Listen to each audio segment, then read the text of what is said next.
Welcome back to our channel. ఈరోజైతే పనగంటాకు కందిపప్పు fry ఎలా చేస్తున్నాం చూసేద్దామా. మీకైతే ఈ రెసిపీని ఎప్పుడైనా విన్నారా? ఒకవేళ మీకు తెలిస్తే కామెంట్ చేసేయండి. ఫస్ట్ అయితే పనగంటాకుని బాగా ఒక 3-4 టైమ్స్ అయితే వాష్ చేసుకొని పక్కన పెట్టుకోవాలి. ముందుగానే అయితే కందిపప్పును కూడా నానబెట్టుకొని పక్కన పెట్టుకోవాలి. నానబెట్టిన కందిపప్పును తీసుకొని కుక్కర్లో వేసుకొని 1 విజిల్ వచ్చాక దించేయాలి. అది ఒక 90% కుక్ అయితే చాలు, మరీ మెత్తగా అవ్వాల్సిన అవసరం లేదు. తర్వాత అయితే పోపు పెట్టుకోవడము.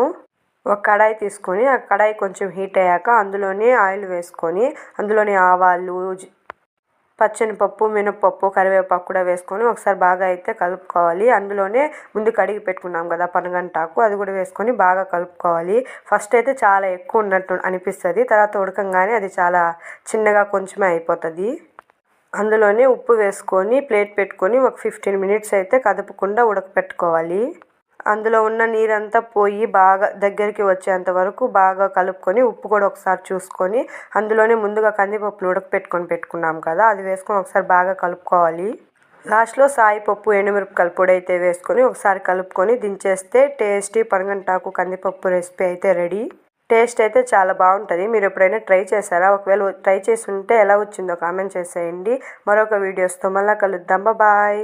వీలైతే లైక్, సబ్స్క్రైబ్ చేసుకుని వెళ్ళొచ్చు కదా. బాయ్.